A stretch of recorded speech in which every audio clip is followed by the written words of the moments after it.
நமது மெய்ப்பரும் நமது மீட்பரும் நமது ஆண்டவருமாகிய இயேசு கிறிஸ்துவில் பிரியமான உறவுகளே, நாள்தோறும் வத்திக்கான் வானொலியின் நிகழ்ச்சிகளை அருள் ஒளி இணையதளம் வழியாக உங்களுக்கு நாங்கள் ஒளிபரப்புகின்றோம்.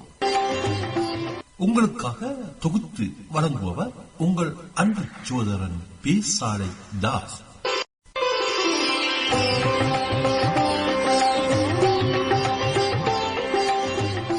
நமது மெய்ப்பரும் நமது மீட்பரும் நமது ஆண்டவருமாகிய இயேசு கிறிஸ்துவில் பிரியமான உறவுகளே, நாள்தோறும் வத்திக்கான் வானொலியின் நிகழ்ச்சிகளை அருள் ஒளி இணையதளம் வழியாக உங்களுக்கு நாங்கள் ஒளிபரப்புகின்றோம். உங்களுக்காக தொகுத்து வழங்குபவர் உங்கள் அன்பு சகோதரன் பேசாலை தாஸ்.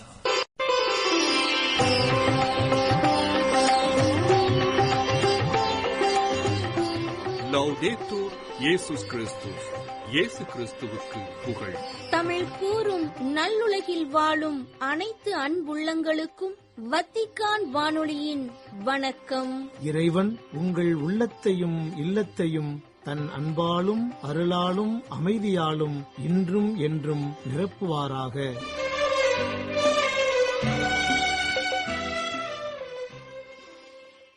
அன்பு நெஞ்சங்களே, இன்று யாம் உங்களுக்கு வழங்கவிருப்பன தடம் தந்த தகைமை, அன்னை ஓர் அதிசயம் மற்றும் செய்திகள். தடம் தந்த தகைமை. உங்களை எனக்கு தெரியும். மனிதர் தரும் பெருமை எனக்கு தேவையில்லை. உங்களை எனக்கு தெரியும். உங்களிடம் இறையன்பு இல்லை என்றார் இயேசு. பெருமை தேடா மாமனிதர் இயேசு. அந்த மகத்தான மன உணர்வு அவருக்குள் இருந்ததால்தான் நல்ல போதகர் என்றழைத்து நிலைவாழ்விற்கான வழி கேட்ட தலைவரிடம், நான் நல்லவன் என ஏன் சொல்கிறீர் என கேள்வி தொடுத்தார். தன் பலவீனங்களை சரியாக புரியாதவரே தன்னை பற்றி பெருமை பிதற்றுவர், தன்னை பிறர் பெருமைப்படுத்த வேண்டுமென விரும்புவர். அது பெருமைக்கு சிறுமை சேர்ப்பது. தங்களுக்கு சாதகமாக பேசுவோரையும் செயல்படுவோரையும் பெருமைப்படுத்த இவ்வுலகம் தயங்காது. அதே வேளையில் அவல அநியாயங்களையும் அடக்குமுறைகளையும் சுட்டிக்காட்டுகையில் தவறை உணரவோ திருத்தவோ முயலாமல் முறைத்து நிற்கும் சூழலும் இங்கு சூழ்ந்துள்ளது. இறையன்பு மிக்கவர்கள் இதய அன்பு கொண்டு துலங்குவர். ஒருவரது இறையன்பு குறைபாடே பிறரன்பிற்கான வறட்சி. அதுவே எதையும் எவரையும் குறைத்து பேசும். பணிவிடையே நம் பெருமை. இறைவா, நீரே என் பெருமை, நீரே என் வலிமை. உமக்காக சிறுமை அடைவதும் பெருமை என ஏற்கும் மனம் தாரும். அன்னை ஓர் அதிசயம். மோந்திக்கியாரி மற்றும் லூக்கா நகரின் ரோசா அன்னை மரியா. தாய் மரியாள் அழைக்கின்றாள் மாந்த நம்மையே, வாழ்ந்து காட்டும் பக்தர்களாய் நாமும் மாறவே.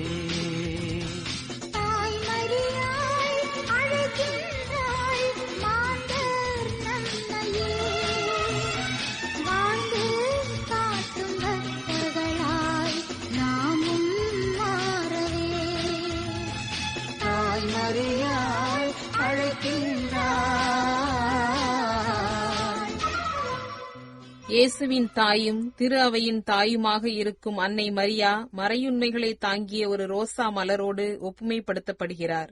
பண்டை காலத்தில் ரோசா மலர் புதிரான ஒன்றின் அடையாளமாக கருதப்பட்டது. மரியா கன்னியாக இருந்து தாய்மை பேறு அடைந்ததே அவரது மறைப்பொருளான வாழ்வாகும். இவ்வாறு ரோசா மலர் அன்னை மரியாவின் வாழ்வோடு நெருங்கிய தொடர்பை கொண்டிருக்கின்றது.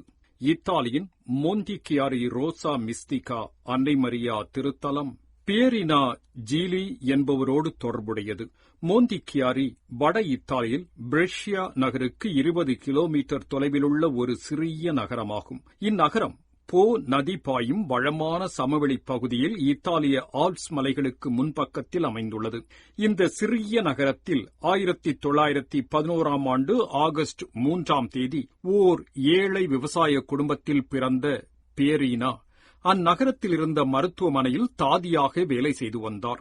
பியரினாவுக்கு அன்னை மரியா 1947ஆம் ஆண்டிலிருந்து 1966ஆம் ஆண்டு வரை 8 தடவைகள் காட்சி கொடுத்திருக்கின்றார். 1947 ஆண்டின் வசந்த காலத்தின் ஒரு நாள் மோந்திக்கியாரி மருத்துவமனையில் உள்ள சிற்றாலயத்தில் பியரினா ஜெபித்துக் கொண்டிருந்தபோது அன்னை மரியா தோன்றினார். கண்களை கூச வைக்கும் ஒளிக்கு மத்தியில் லேசான நீல நிற உடையுடன் கண்களில் கண்ணீர் மல்க மிகவும் சோகமாக தோன்றினார் அன்னை மரியா. அப்போது அன்னை மரியாவின் இதயம் 3 வாள்களால் ஊடுருவப்பட்டிருந்தது. முதல் வாள் அருள் பணியாளர்கள் தகுதியில்லாமல் திருப்பலி நிகழ்த்துவதையும் திருநற்கருணை வாங்குவதையும், இரண்டாவது வாள் அருள் பணியாளர்கள் தங்களது அருள்பணித்துவ மற்றும் துறவு வாழ்வுக்கு பிரமாணிக்கம் இல்லாமல் இருந்து அவ்வழைப்பை கைவிட்டு விடுவதையும், மூன்றாவது வாள் அவர்கள் விசுவாசத்தை மறுதலிப்பதையும் குறிக்கின்றன. எனவே ஜெபம், தியாகம், தபம் ஆகிய செயல்களை பியரினா வழியாக கேட்டுள்ளார் அன்னை மரியா. 1947 ஆண்டு ஜூன் 13 இரண்டாவது தடவையாக பியரினாவுக்கு தோன்றிய அன்னை மரியா வெள்ளை, சிவப்பு, மஞ்சள் ஆகிய 3 அழகான ரோசா மலர்களால் அலங்கரிக்கப்பட்ட வெண்ணிற ஆடையில் இருந்தார். இம்மூன்று மலர்களும் முதன்முறை காட்சியில் தோன்றிய அந்த 3 வாள்கள் இருந்த இடத்தில் இருந்தன. அதற்கு நல்லதொரு விளக்கமும் அளிக்கப்பட்டது. வெள்ளை ரோசா ஜெப உணர்வையும், சிவப்பு ரோசா தியாக உணர்வையும், மஞ்சள் ரோசா தபம் மற்றும் மனமாற்ற உணர்வையும் குறிக்கின்றன. பியரினா தனக்கு காட்சி கொடுக்கும் அந்த அழகான பெண் யாரென்று தெரியாமல் இருந்தார். ஆதலால் இரண்டாவது காட்சியில் அவரிடம் தயவு செய்து நீங்கள் யார் எனச் சொல்லுங்கள் எனக் கேட்டார். அப்போது அந்த பெண் புன்முறுவலுடன், நான் இயேசுவின் தாய், உங்கள் அனைவருக்கும் தாய், அனைத்து துறவு சபைகளுக்கும் துறவு நிறுவனங்களுக்கும் இவ்வுலகின் அருட்பணியாளர்கள் அனைவருக்கும் ஒரு புதிய அன்னை மரியா பக்தியை வழங்குவதற்காக நம் ஆண்டவர் என்னை உன்னிடம் அனுப்பியிருக்கின்றார். எனக்கு இந்த சிறப்பான வழியில் பக்தி முயற்சிகளை செய்யும் துறவு சபைகளுக்கும் துறவற நிறுவனங்களுக்கும் நிறைய அருளை பொழிவேன் என்று சொன்னார். மீண்டும் அன்னை மரியா மோந்திக்கேரி மருத்துவமனையில் உள்ள சிற்றாலயத்தில் 1947 ஆண்டு அக்டோபர் 22 பியரினாவுக்கு தோன்றினார். அச்சமயம் மருத்துவர்கள், பல பணியாளர்கள் மற்றும் மக்களும் கூடியிருந்தனர். அக்காட்சியின் போது அன்னை மரியா தான் இயேசுவுக்கும் மனித சமுதாயத்துக்கும், சிறப்பாக இறைவனுக்கு தன்னை அர்ப்பணிக்கும் ஆன்மாவுக்கும் இடையே இடைநிலையாளராக இருப்பேன் என்று கூறினார். மீண்டும் இதே ஆண்டு நவம்பர் 16, நவம்பர் 22, டிசம்பர் 7, 8 ஆகிய நாள்களிலும் அன்னை மரியா பியரினாவுக்கு தோன்றினார். இந்த கடைசி காட்சி பங்கு கோவிலில் ஆயிரக்கணக்கான மக்கள் கூடியிருந்த போது இடம்பெற்றது. மோந்திக்கேரியில் அன்னை மரியா காட்சி கொடுத்த போது தான் ரோசா மிஸ்டிகா என்ற பெயரில் போற்றப்பட வேண்டும் என தெரிவித்தார். இந்த காட்சிகளின் போது பல புதுமைகள் நடைபெற்றன. எழுந்து நிற்கவோ நடக்கவோ முடியாமல் போலியோவினால் தாக்கப்பட்டிருந்த 6 வயது சிறுவன் 12 ஆண்டுகளாக காச நோயால் கடுமையாய் பாதிக்கப்பட்டு 9 ஆண்டுகளாக ஒரு வார்த்தை கூட உச்சரிக்க முடியாமல் இருந்த 26 வயது பெண், மனநலம் பாதிக்கப்பட்ட 36 வயது பெண் போன்றோர் முழுமையாய் குணமடைந்தனர். இப்படி அங்கு நடந்த பல புதுமைகளை சொல்லலாம். இத்திருத்தலங்களில் இன்றும் புதுமைகள் தொடர்ந்து இடம்பெற்று வருகின்றன. மோந்திக்கியாரிக்கு அருகில் உள்ள ஃபொந்தனெல்லே என்ற ஊரில் 1966 ஆண்டு ஏப்ரல் 17, மே 13, ஜூன் 9, ஆகஸ்ட் 6 ஆகிய நாட்களிலும் அன்னை மரியா பியரினாவுக்கு தோன்றினார். இந்த காட்சிகளின் போதும் பியரினா அன்னை மரியாவை யார் என்றும் அவர் என்ன விரும்புகின்றார் என்றும் கேட்டுள்ளார். அதற்கு அன்னை மரியா, தனது பிள்ளைகளுக்கு அன்பு, ஐக்கியம் மற்றும் அமைதியை கொண்டு வந்துள்ளேன். தனது பிள்ளைகள் பிறரன்பு சேவைகள் செய்ய வேண்டும் என்று கேட்டுக்கொண்டார். மோந்திக்கியாரி, ஃபொந்தனெல்லோ ஆகிய இடங்களில் உள்ள திருத்தலங்களுக்கு ஆண்டுதோறும் பக்தர்கள் சென்று அன்னை மரியாவிடம் அருள் வரங்களை பெற்று வருகின்றனர். தனது பிள்ளைகளின் நிலைமையை தாயின்றி வேறு யார் நன்றாக அறிந்திருக்க முடியும்? இத்தாலியின் லூக்கா நகர் ரோசா அன்னை மரியா. எத்தனை வகை மலர்களை பார்த்தாலும் ரோசாவை கண்டவுடன் அது அத்தனை பேரின் மனதையும் கொள்ளை கொண்டு விடுகின்றது. அதன் அழகும் மணமும் பல வண்ணங்களும் அனைவரையும் கவர்ந்திழுக்கின்றன. ஞானத்தின் புகழ்ச்சி பற்றி சொல்லும் சீராக் புத்தகம் 24:14 எங்கேதி ஊரின் பேரிச்ச மரம் போலவும் எரிகோவின் ரோசா செடி போலவும் என்று குறிப்பிடுகிறது. பழைய லத்தீன் நாள் குறிப்பேட்டில் குறிப்பிடப்பட்டுள்ள பல அன்னை மரியா திருவிழாக்களில் ரோசா அன்னை மரியா விழாவும் ஒன்று. இத்திருவிழா இத்தாலியின் லூக்கா நகரில் ஜனவரி 30 சிறப்பிக்கப்படுகின்றது. அந்நகர் புனிதர்கள் பேதுரு, பவுல் ஆலயத்தில் உள்ள அன்னை மரியா திருவுருவத்தின் தோள்களில் ஜனவரியில் 3 ரோசா மலர்கள் இருந்தது கண்டுபிடிக்கப்பட்டுள்ளது. எனவே ரோசா மிஸ்திகா என்றும் அன்னை மரியா அழைக்கப்படுகின்றார். அன்னை மரியா குறித்து புனித கிளேர்வாக்ஸின் பெர்னார்ட் கூறுவதை கேட்போம். மனித சமுதாயத்தின் முதல் பெண்ணாகிய ஏவாள் ஒரு முள்ளாக இருந்து காயப்படுத்தி அனைவருக்கும் மரணத்தை கொண்டு வந்தார். ஆனால் மரியாவில் ரோசாவை பார்க்கிறோம்.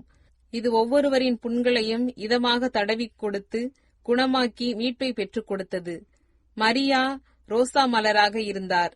வெள்ளை ரோசா கன்னிமைக்கும், சிவப்பு ரோசா அன்புக்கும் அடையாளங்கள். வெள்ளை அன்னை மரியாவின் உடலிலும் சிவப்பு அவரது ஆன்மாவிலும் இருக்கின்றன. வெள்ளை நற்பண்புகளை தேடுவதையும் சிவப்பு தீயவைகளை அழிப்பதையும் குறிக்கின்றன என்று சொல்கிறார் புனித பெர்னார்ட். சோதனை புயல்கள் வீசுகின்றனவா? துன்ப படுகொலியில் கஷ்டப்படுகின்றீர்களா? அன்னை மரியாவை உற்று நோக்கி அவரை அழையுங்கள். தற்பெருமை, பொறாமை, பழித்துக் கூறுதல் போன்ற காற்றால் அலைக்கழிக்கப்படுகின்றீர்களா? அன்னை மரியாவை உற்று நோக்கி அவரை கூப்பிடுங்கள். உடல் இன்பத்தால், கோபத்தால், பேராசையால் உங்கள் மனது அடித்துச் செல்லப்படுகின்றதா? அன்னை மரியாவை உற்று நோக்குங்கள். உங்கள் பாவங்களால் கஷ்டப்படுகின்றீர்களா? உங்களது மனசாட்சியின் தீமைகளால் குழம்பிப் போயிருக்கின்றீர்களா? இறந்த பின்னர் நடக்கும் நீதி தீர்ப்புக்கு பயந்து கொண்டிருக்கின்றீர்களா? கவலையாக, சோகமாக இருக்கின்றீர்களா? அன்னை மரியாவை நினைத்துப் பாருங்கள். ஆபத்தில், குழப்பத்தில், இடர்களில் அன்னை மரியாவை நினைத்து அவரை அழையுங்கள். அன்னை மரியாவின் பெயர் உங்கள் வாயிலும் இதயத்திலும் எப்போதும் இருக்கட்டும். அவரது உதவியை கேட்டு உதவிகளை நீங்கள் பெறலாம். அதே நேரம் அன்னை மரியா வாழ்ந்த விதத்தை முன் மாதிரியாய்க் கொள்ள எப்போதும் மறக்க வேண்டாம் என்றும் புனித பெர்னார்ட் சொல்லுகின்றார். நீங்கள் அன்னை மரியாவை பின்பற்றினால் நெறி தவறி போக மாட்டீர்கள். நீங்கள் அன்னை மரியாவிடம் ஜெபித்தால் சோர்வடைய மாட்டீர்கள். நீங்கள் அன்னை மரியாவை நினைத்தால் தொலைந்து போக மாட்டீர்கள். நீங்கள் அன்னை மரியாவை பற்றிக் கொண்டால் கீழே விழமாட்டீர்கள். அன்னை மரியா உங்களை பாதுகாத்தால் நீங்கள் பயப்பட தேவையில்லை.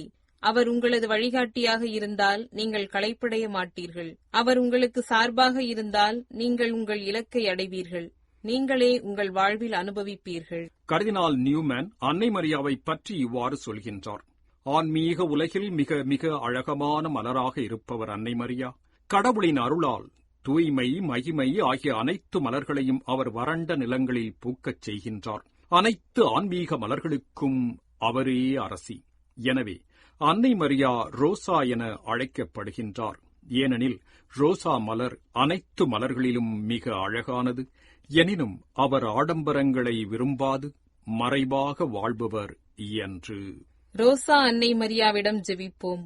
ரோசா மலர் போன்று நாமும் நற்பண்புகளால், தூய்மையால் வாழ்க்கையில் நறுமணம் வீசுவோம். நம்மை சுற்றி வாழ்வோரையும் அந்த நறுமண நகர்களின் ரோசா அன்னை மரியா திருத்தலங்கள் குறித்து இன்றைய அன்னை ஓர் அதிசயம் நிகழ்ச்சியில் உங்களுக்கு வழங்கியது வத்திக்கான் வானொலி.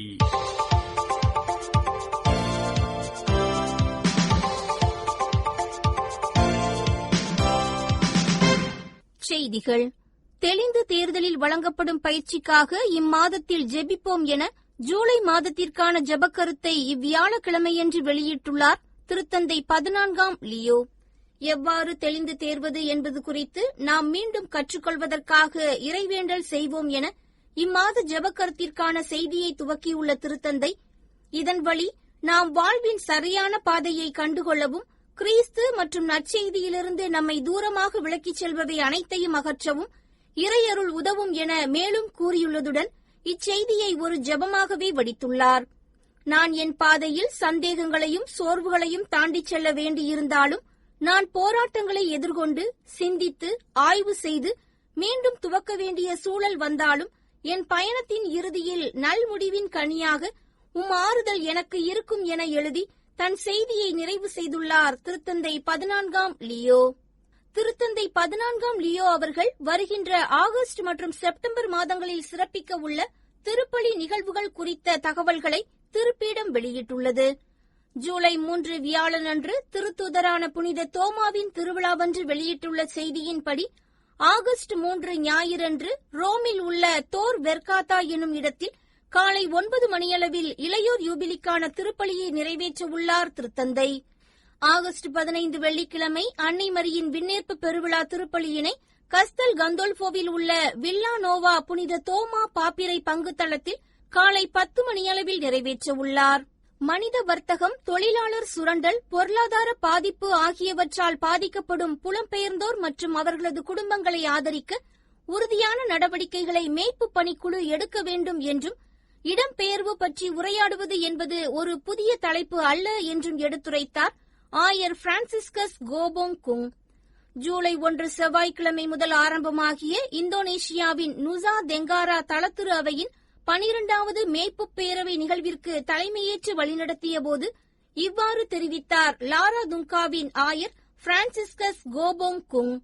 புலம்பெயர்ந்த தொழிலாளர்கள் மற்றும் அவர்களது குடும்பங்களை பராமரிப்பதற்கான அழைப்போடு தொடங்கிய இக்கூட்டத்தில் கிழக்கு புளோரஸில் உள்ள லாரந்துகா மறைமாவட்டத்தில் நுசா தெங்காரா பகுதி முழுவதிலுமிருந்து 9 ஆயர்கள் கலந்து கொண்டனர். பங்களாதேஷில் உள்ள சிட்டகாங், டாக்கா போன்ற புலம்பெயர்ந்தோர் பணிபுரியும் ஒவ்வொரு மறைமாவட்டத்தில் உள்ள தலத்திரு அவை ஆலயங்களிலும் புலம்பெயர்ந்தோருக்கான மையங்களை அமைக்க வேண்டும் என்றும், இது தங்களுக்காக யாராவது பணியாற்றுகின்றார்கள் என்ற நம்பிக்கையையும் துணிவையும் புலம்பெயர்ந்த மக்களுக்கு அளிக்கும் என்றும் எடுத்துரைத்துள்ளார் அருள் சகோதரி ஷீதா ரமே. கடந்த 2006ஆம் ஆண்டு முதல் பங்களாதேஷில் உள்ள புலம்பெயர்ந்த தொழிலாளர்களுக்கான பணியில் ஈடுபட்டு வரும் சலேசிய சபை அருள் சகோதரியான ஷீதா ரேமா அவர்கள் தனது பணி அனுபவம் குறித்த கருத்துக்களை குளோபல் சிஸ்டர் எனும் நிறுவனத்தின் வலைதள பக்கத்திற்கு அளித்துள்ள செய்தியில் இவ்வாறு தெரிவித்துள்ளார்.